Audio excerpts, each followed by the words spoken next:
Subscribe करें India top news channel और bell icon दबाना ना भूलें। इंडिया टॉप न्यूज अपने क्षेत्र की खबरें सबसे पहले पाएं। नमस्कार, इंडिया टॉप न्यूज में आपका स्वागत है। Breaking news. जागो जागो एवं सीखो महामहिम राज्यपाल आनंदीबेन पटेल बलिया जननायक चंद्रशेखर विश्वविद्यालय का चौथा दीक्षांत समारोह को कुलाधिपति राज्यपाल श्रीमती आनंदीबेन पटेल की अध्यक्षता में आयोजित हुआ। इस समारोह में कुल 25,220 छात्र छात्राओं को उपाधि दी गई, जिसमें 22,421 स्नातक स्तर के तथा 2,799 स्नातकोत्तर स्तर से विद्यार्थी सम्मिलित हैं। इसके अलावा 34 मेधावियों को गोल्ड मेडल देकर सम्मानित किया गया, जिसमें 28 छात्राएं व 6 छात्र हैं। कार्यक्रम में बतौर मुख्य अतिथि इसरो के मान प्रोफेसर पद्मश्री YS राजन व विशिष्ट अतिथि प्रदेश सरकार के उच्च शिक्षा मंत्री योगेंद्र उपाध्याय सम्मिलित हुए। कार्यक्रम तो बहुत अच्छी तरह से, बहुत ऑर्गेनाइजेशन, इतना लिमिटेड स्टाफ है उनके पास, फिर उसके साथ भी बहुत अच्छा।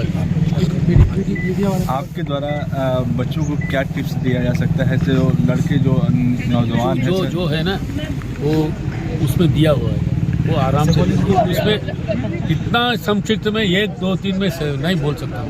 आप देख लीजिए, उनका पर्सनल लाइफ करना है और प्रोफेशनल लाइफ करना है, ये दोनों नहीं देखे तो उनका ये ठीक नहीं होगा। और ये लोग को बहुत लंबी उम्र है, इसलिए एक साथ 6-7 साल में बहुत चेंजेस आ गए, उनके लिए वो तैयारी करें। सर, अब्दुल कलाम के साथ आपने काम किया था और उनके साथ बहुत समय बिताया है, तो क्या अनुभव रहा? अरे भाई, ये सब इतना बड़ा बुक है, पढ़ लीजिए, मैं लिखा हूँ। इसमें शामिल कौन कौन लोग आए थे? प्रोफेसर YS राजन आए थे, यहाँ देख रहे हैं तो इसरो के मानव वैज्ञानिक पद्मश्री अवार्ड और कई अवार्ड्स मिले हैं और उन्होंने APJ अब्दुल कलाम साहब के साथ भी काम किया। तो हमारे आज के मुख्य अतिथि ये थे, हमारे विशिष्ट अतिथि थे एजुकेशन मिनिस्टर, और अच्छी तरह से भाषण हुआ, सब कुछ। 34 लोगों को हम लोगों ने स्वर्ण पदक दिया और इसमें लड़कियां ज़्यादा थी, 22 लड़कियां थी, 6 लड़के थे, तो अच्छा कार्यक्रम। यूनिवर्सिटी के नाम पर कुछ मिला भी यहाँ पे कार्यक्रम क्या मिलेगा? कुछ सब्जेक्ट पढ़ाने के लिए या कुछ भी ऐसे? वो तो बहुत से कोर्सेज ऑलरेडी बढ़ गए हैं। इस समय 26 प्रोग्राम्स हैं यूनिवर्सिटी के अंदर, जो पहले 10 थे उसमें भी 3 ही खाली थे एक्टिव थे, अब तो 26 प्रोग्राम। तो एक बड़ा काम बड़ा हो रहा है, इसमें कोई बहुत बड़ा काम है। ठीक, इतनी क्या है, इतनी अंदर दब जाती है, इसके बिना चलता ही नहीं है मित्रों। पौष्टिक आहार खाना, यही हमारा काम है। और इसी वजह से हमारे प्रधानमंत्री जी ने यूनो में एक विषय रखा। विषय क्या था?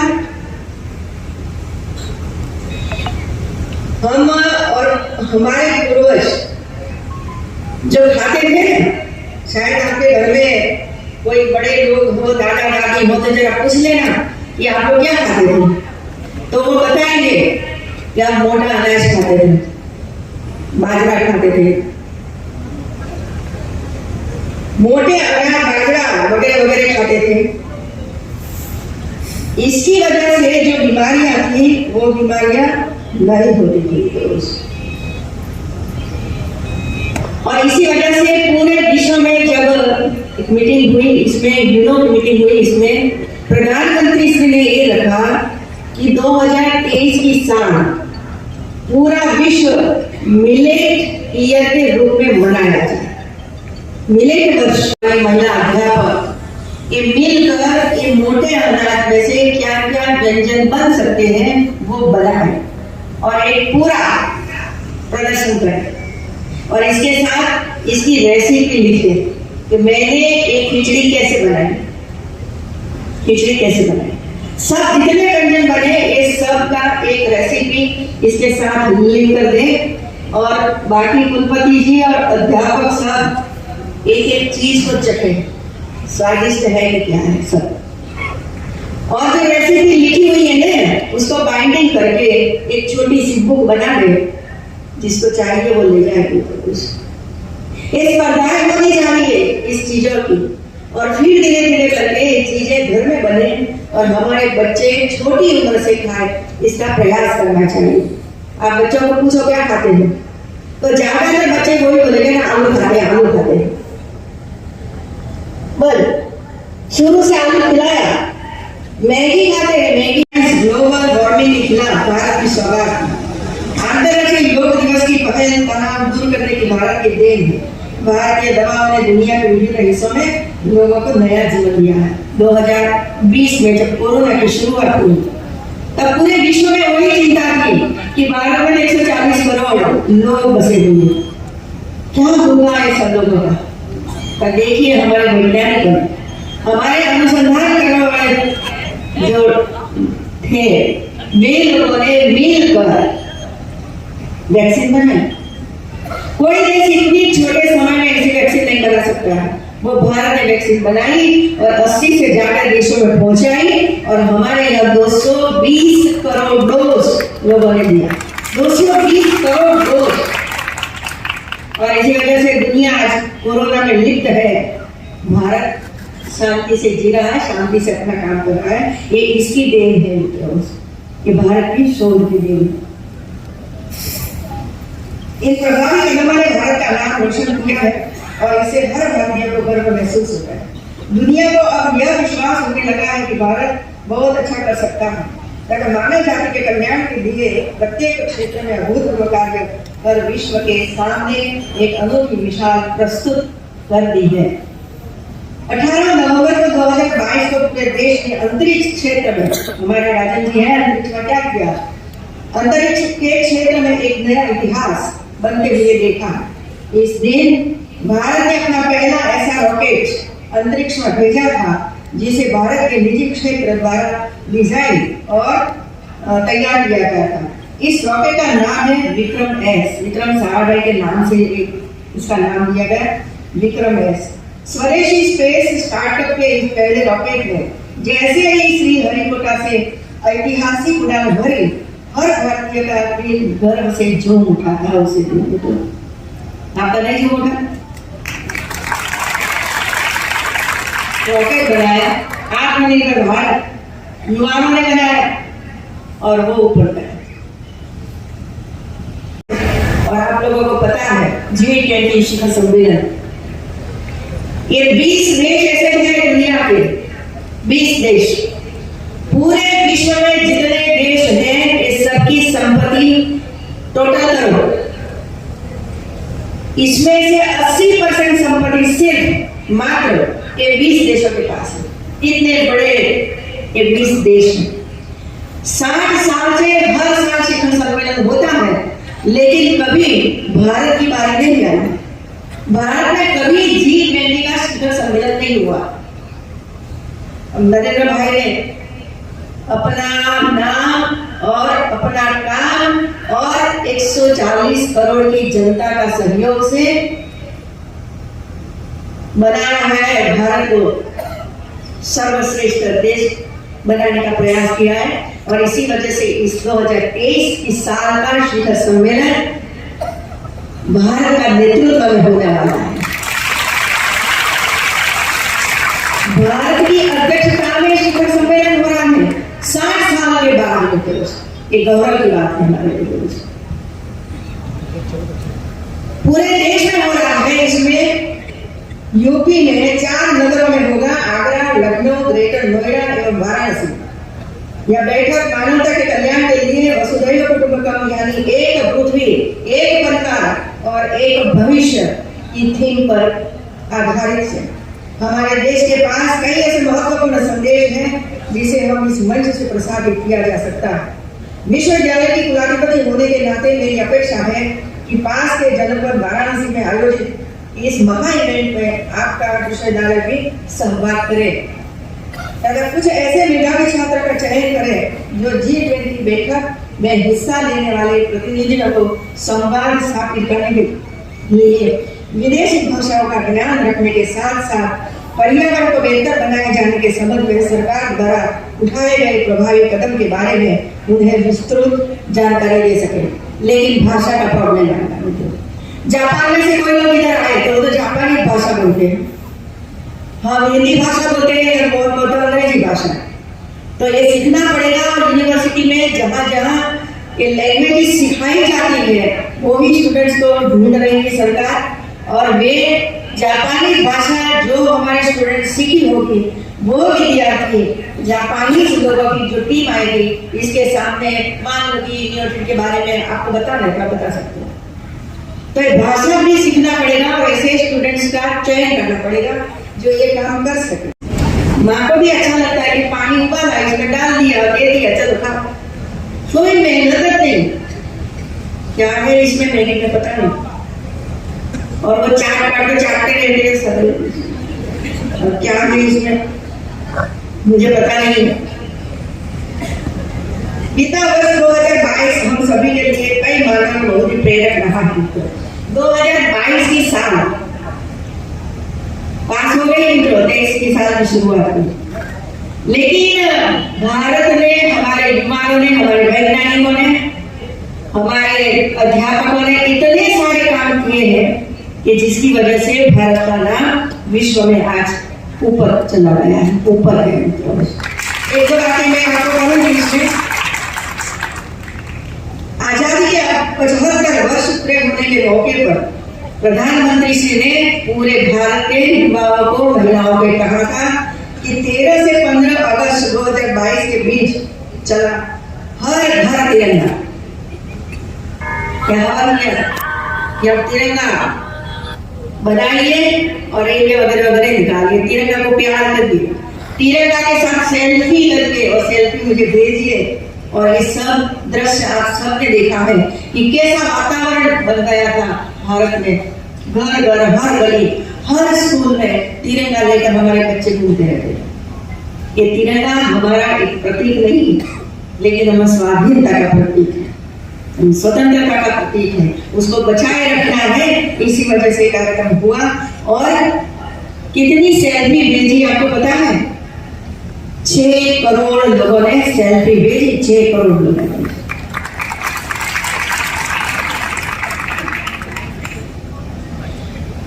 दूसरा, मुझे तो चिंता होती है, इसी वजह से मैंने आपको ये बताया। और एक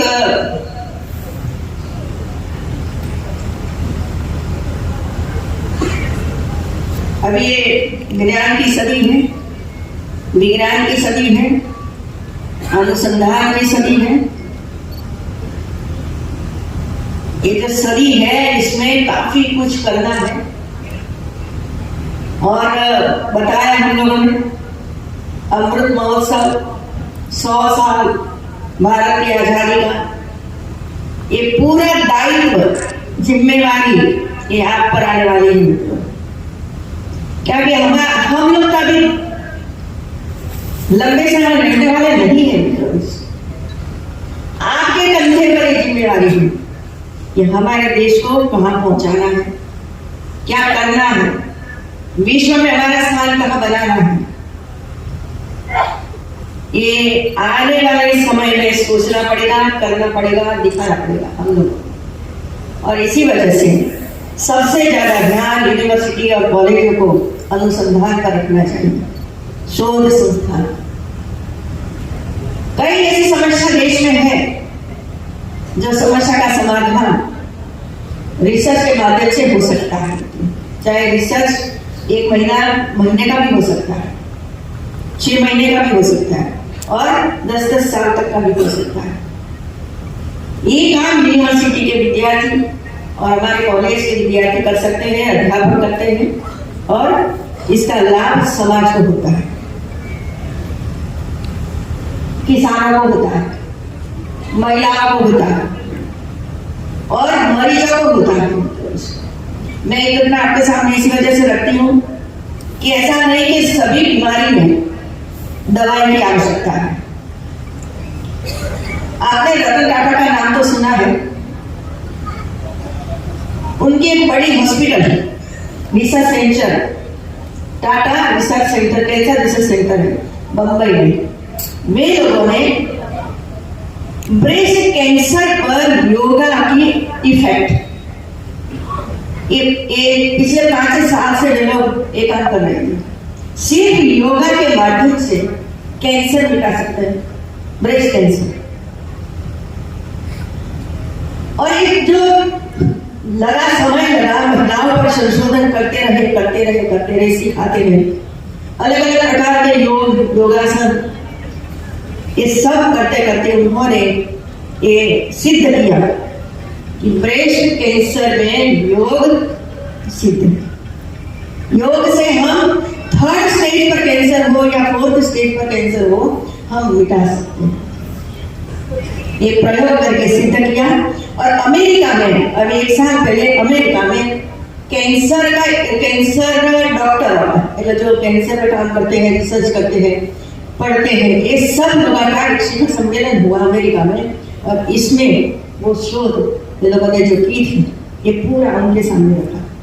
उनको बहुत ही आश्चर्य हुआ कि योग इतना शक्तिशाली है कि जो कैंसर को भी मिटा सकता है। और इसी वजह से मैंने कहा कि सिर्फ दवाई की आवश्यकता नहीं होती है।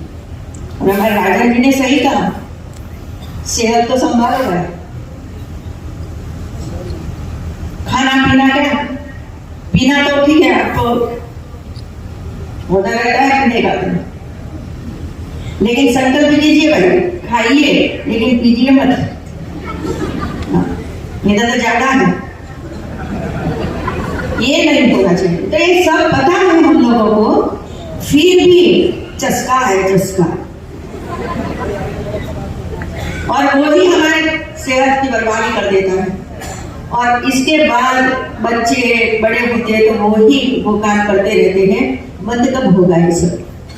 एक व्यक्ति जो संकल्प करेगा कि मेरे घर में नहीं होगा, माँ तो चाहती है कि घर में नहीं होना चाहिए, लेकिन आगे लोगों ने सब कुछ बताया है।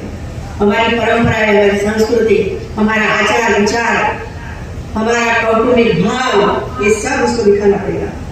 हमारी सांस्कृतिक प्रवृत्तियां, इसके साथ ही आप अपने विश्वविद्यालय में ये नवाचार, स्टार्टअप, सूचना प्रौद्योगिकी, पेटेंट तथा अन्य गतिविधियों का प्रदर्शनी एवं डिजिटल माध्यम से अवश्य करना है। तो ये भी दिखाना पड़ेगा। ऐसा नहीं कि हम तो ये इतना ही काम करते हैं, लेकिन क्या क्या रिसर्च किया है वो भी हमें उनको बता सकते हैं। तो ये G20 शिखर सम्मेलन, ये एक बात मैंने कही आपके सामने, इसमें भी हमें हिस्सा लेना है। और मिलेट वर्ष के नाम से जो 2023 की साल हम मना रहे हैं, तो हमारी यूनिवर्सिटी, हमारी कॉलेज, हमारी महिलाएं काफी कुछ बनाए। अभी ये काम शुरू हुआ मिलेट वर्ष के नाम से। जब लोकसभा चली, अभी आपने शायद देखा होगा, पता नहीं मुझे, लोकसभा जब चलती थी उसी समय प्रधानमंत्री जी ने एक आदेश दिया हमारे कृषि मंत्री को कि सभी एमपी जितने राज्यसभा लोकसभा के हैं, सभी एमपी को आप भोजन खिलाइए। अधिकारी भी थे इसमें, वहां का स्टाफ भी इसमें था, लेकिन शर्त ये थी कि मिलेट्स में से बने हुए व्यंजन ही उसको खिलाना है। तो कितनी आइटम बनी पता है आपको? मिलेट सबको खिलाया, मिलेट में से अलग अलग प्रकार की व्यंजन बनाकर सबको खिलाया। सब लोगों का आश्चर्य हुआ कि क्या इतने व्यंजन बना सकते हैं? हम तो गेहूं उगाते हैं, गेहूं खाते हैं और बाद में बीमार से ग्रस्त हो जाते हैं। तो आपको मैं करबद्ध प्रार्थना करती हूँ कि 2 जो शिखर सम्मेलन और मिलेट ईयर हम पूरा साल हम बनाएंगे, पूरे साल बनाएंगे। और कुछ अच्छा बनाते हो तो मुझे भी खाने के लिए भेज देना, तो मैं भी जरा चख लूंगी। इसके साथ साथ रेसिपी भी भेज देना, तो हम अपने आप बनाएंगे। ये करने की आवश्यकता है हमारी सेहत के लिए, हमारे बच्चों की सेहत के लिए। और जो बीमारियां हैं वो बीमारियां तब कम हो सकती है कि जब हमारे जो बड़े बोलते हैं, खाते थे, बताते थे, माँ बताती थी, इसको बाद हमें मतलब पीछे जाना है, पीछे जाना है और वे करना है। तो आज का ये दिन आप सबके लिए बहुत इम्पोर्टेंट है, शानदार है। हमारे देश में कुल खाद्यान्न उत्पादन का 40% उत्पादन मोटे अनाज के रूप में किया जा रहा है। आज हमारी थाली से मोटे अनाज विलुप्त हो गए हैं, जबकि बेहतर स्वास्थ्य के लिए मोटे अनाज बहुत ही फायदेमंद है। इसलिए इन्हें प्रोत्साहित करने की दिशा में हमें काम करने की जरूरत है। पोषण और स्वास्थ्य की दृष्टि से इसके फायदों के कारण ही इन्हें सुपर फूड की कहा जा रहा है। इनका सेवन वजन कम करने, शरीर में हाई ब्लड प्रेशर और अत्याधिक कोलेस्ट्रॉल को कम करने, हृदय रोग, मधुमेह, कैंसर जैसे रोगों के जोखिम को कम करने के साथ साथ कब्ज और अपच से भी निजात दिलाने में मदद करता है। मोटे अनाज पोषक तत्वों से भरपूर होने के कारण स्वास्थ्यवर्धक तो है ही, साथ ही ये हमें कई बीमारियों से बचाते हैं। माननीय प्रधानमंत्री जी के प्रस्ताव पर संयुक्त राष्ट्र संघ ने वर्ष 2023 को अंतर्राष्ट्रीय मिलेट वर्ष घोषित किया है। हमारी केंद्र एवं प्रदेश सरकारें मिलेट्स की मांग और स्वीकार्यता बढ़ाने के उद्देश्य से इसके विषय में जागरूकता के प्रसार के लिए अनेक कदम उठा रही है। मोटे अनाजों की आज बाजार में मांग भी बढ़ रही है। मोटे अनाजों से बने व्यंजनों ने लोगों का ध्यान आकर्षित किया है, क्योंकि पौष्टिक होने के साथ साथ स्वादिष्ट भी होते हैं।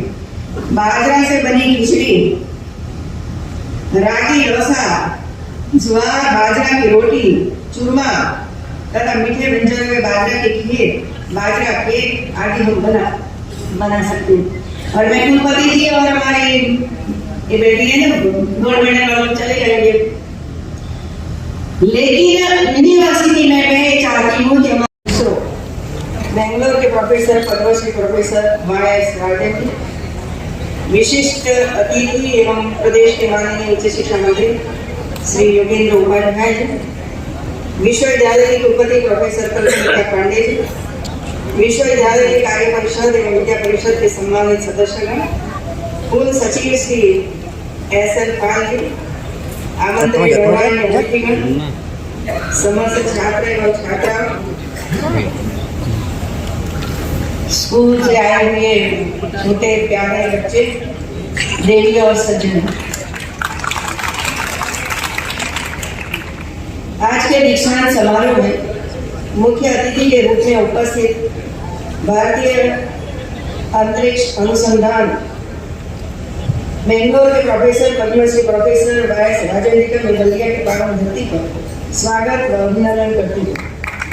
आपका सौभाग्य रहा है कि आपको मिसाइल मैन एवं पूर्व राष्ट्रपति भारत रत्न डॉक्टर ए.पी.जे. अब्दुल कलाम के सानिध्य में कार्य करने का अवसर मिला।